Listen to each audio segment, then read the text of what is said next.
video, I'd like to discuss the issues of some of the ways on how to manage anxiety.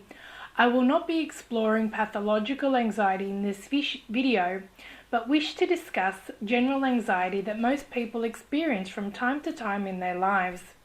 If you do suffer from severe anxiety disorder, I suggest you contact your local mental health professional to assist you in this issue further.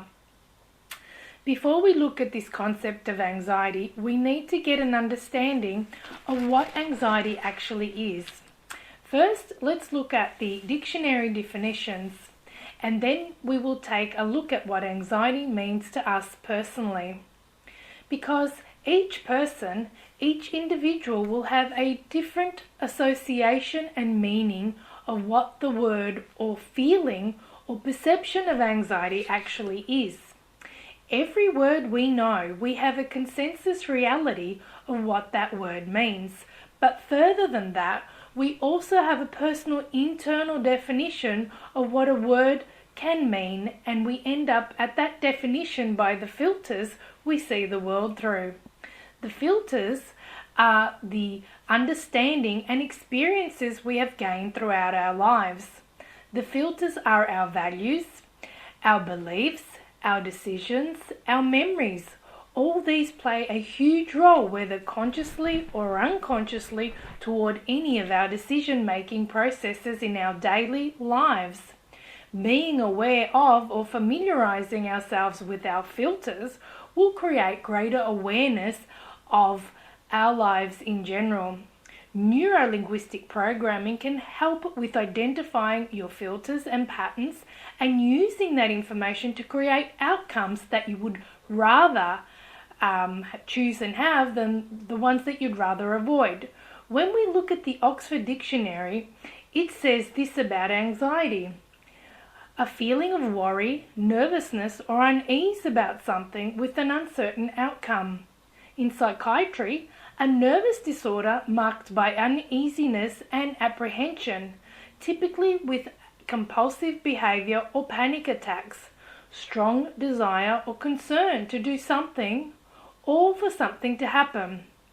The Merriam-Webster dictionary says this: fear or nervousness about what might happen, a feeling of wanting to do something very much. Another definition: a painful or apprehensive uneasiness of mind, usually over an impending or anticipated ill. Fearful concern or interest.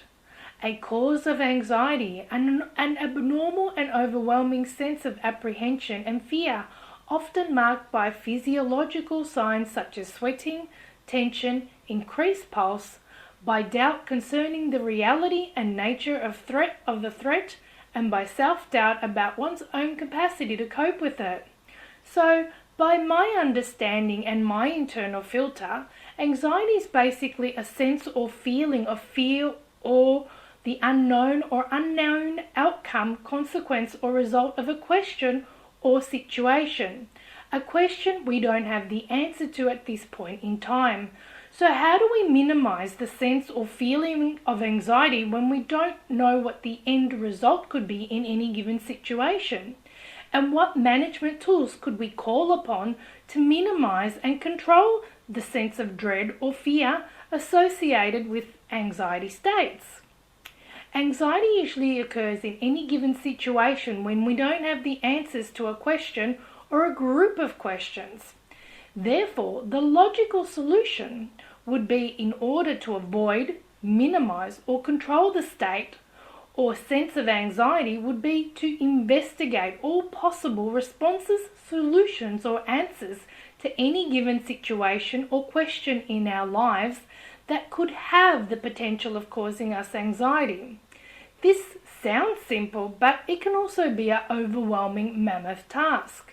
However, what is important from this concept is to understand that in order to control and manage one's anxieties, it follows that it's also as important to investigate appropriate logical answers as solutions, healthy sound solutions that will answer the question causing the anxiety.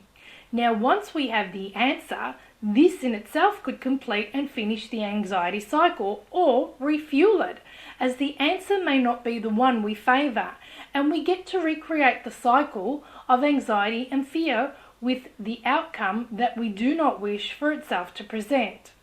So basically, what we can take from all of this is to know ourselves, to know as much as we can about the perceived problem and anxiety, and then find appropriate solutions or management tools to handle the anxiety for a favourable outcome to ourselves to keep us safe.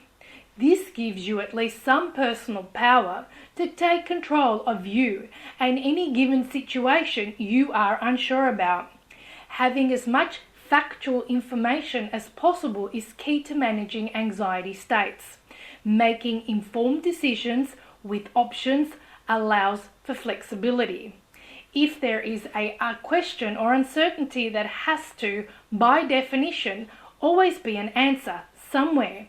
You may not know what that answer is right now, but it's out there. It's just a matter of the process of elimination and analysis until the right answer to any given situation is discovered and used to empower you and to your benefit to create or achieve your desired outcome. I hope that you have found this information useful, and see you in the next video. Until then, stay safe and sane. I wish you many blessings. Thank you.